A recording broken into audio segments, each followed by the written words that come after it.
नमस्कार. आज आपण मुरुड या ठिकाणी माननीय वैभवजी सापसोड सर सोबत आहोत आणि त्यांच्याकडनं आपण जाणून घेणार आहोत या लातूर जिल्ह्यात जे मतदान झालं किंवा जे एक्झिट पोल सोशल मीडियाच्या माध्यमातून असतील किंवा पत्रकारितेच्या माध्यमातून असतील तर वेगवेगळे एक्झिट पोल आपल्या समोर येत आहेत. आपण एक जाणकार वैभवजी सापसोड सर आहेत. यांनी आपल्याला ज्या दिवशी मतदान झालं त्या दिवशी ॲक्च्युली करेक्ट आकडा सांगितला होता की मुरुड या शहरामध्ये 50 ते 55% मतदान होईल आणि त्यांचा एक मिळता जुळता आकडा 56% मतदान मुरुडमध्ये झालं होतं.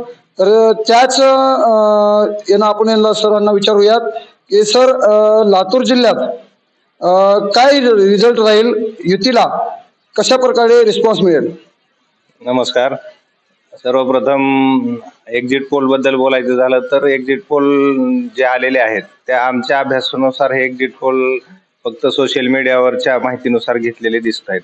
पण वस्तुस्थिती असं आहे की ग्राउंडवर आम्ही प्रत्यक्ष फिरल्यानंतर असं लागतं की मोदी साहेबांची ही एक सुप्त लाट होती आणि लोकांच्या मनात मोदी साहेबांशिवाय दुसरं काही म्हणजे विचार नव्हता.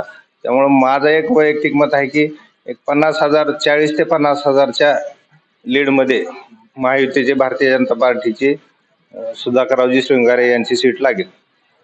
सर, आपण पाहिलं असेल एक्झिट पोल सोशल मीडियाच्या माध्यमातून 50% युतीला दाखवत आहेत, 50% महाआघाडीला दाखवत आहेत.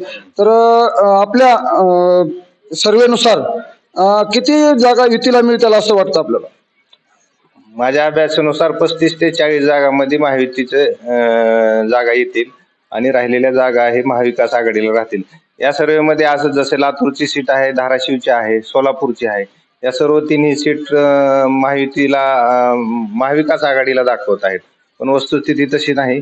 माझ्या अभ्यासानुसार 1-2 सीट मध्ये फरक पडू शकतो. चुरशीची लढत आहे. समजा बीडमध्ये आहे, बीडमध्ये पण त्यांनी पंकजा मुंडे यांचं सीट कटाकटी किंवा फार काटेवर लागेल असं दाखवलेलं आहे. पण वस्तुस्थिती तशी नाही. लोकांनी मोदी साहेबांना बघूनच मतदान केलेलं आहे. जनता हुशार आहे.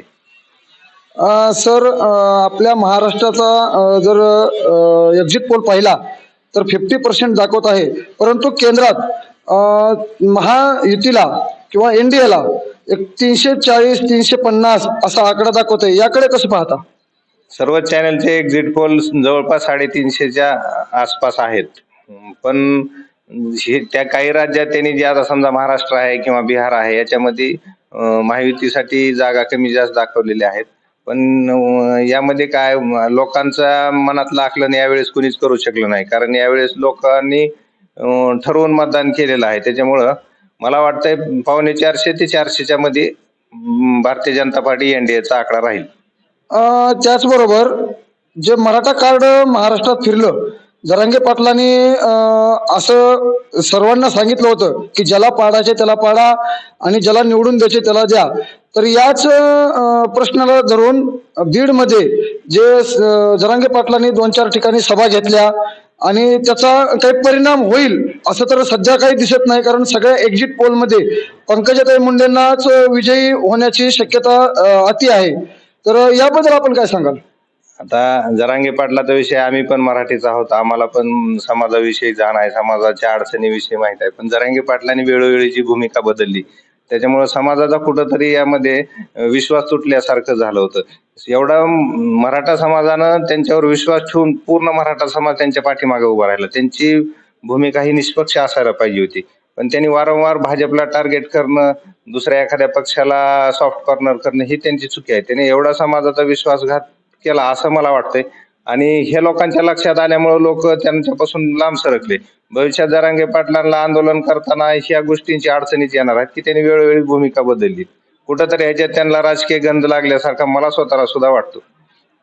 सर, उद्याच्याला माननीय जरांगे पाटील अंतरवाली सराटी या ठिकाणी आमरण उपोषणासाठी बसणार आहेत. तर यासाठी आपण एक लोकप्रतिनिधी म्हणून किंवा एक मराठा समाजाचे घटक म्हणून आपण मराठा समाजाला काही आवाहन करणार आहात का, किंवा मग आपण त्या ठिकाणी जाणार आहात का, की जाणाऱ्यांना पण काही प्रोत्साहन आपण करणार आहात का?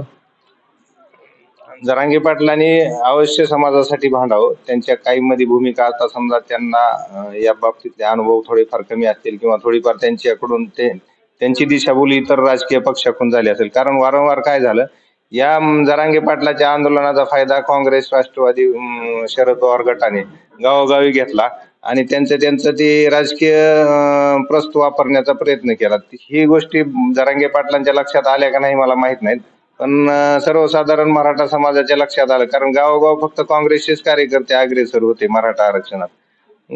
ह्या गोष्टीचा जरांगे पाटलांनी गांभीर्याने विचार करावा. समाज त्यांच्या पाठीमागे आज सुद्धा उभा राहील, पुढेही राहील, पण त्यांनी त्यांची भूमिका निष्पक्ष असली पाहिजे. कुठल्याही एखाद्या पक्षाला टार्गेट करून नाही, त्यांनी सरकारच्या विरोधात 100% भांडावं.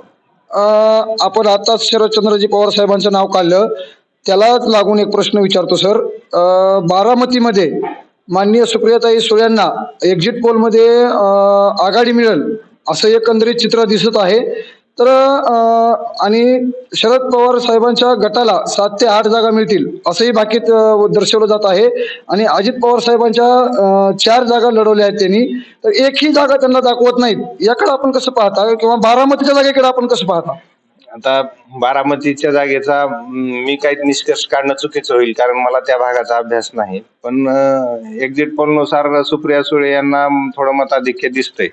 त्यामुळं असं वाटतंय की सुप्रिया सुळेंचं सीट लागेल. आणि अजितदादांच्या गटाचा विषय केला तर धाराशिव मध्ये मी स्वतः काही फिरलो, काही गाव, तर असं काही नाही की निवळ अर्चनाताई पाटील यांच्या विरोधात वातावरण होतं.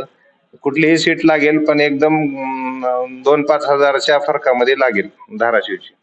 सर, आम्ही काल पाहिलं आपल्या जवळीक शेजारी जागजी गाव आहे, या ठिकाणी थोडीशी बाणेरबाजी पण करण्यात आली.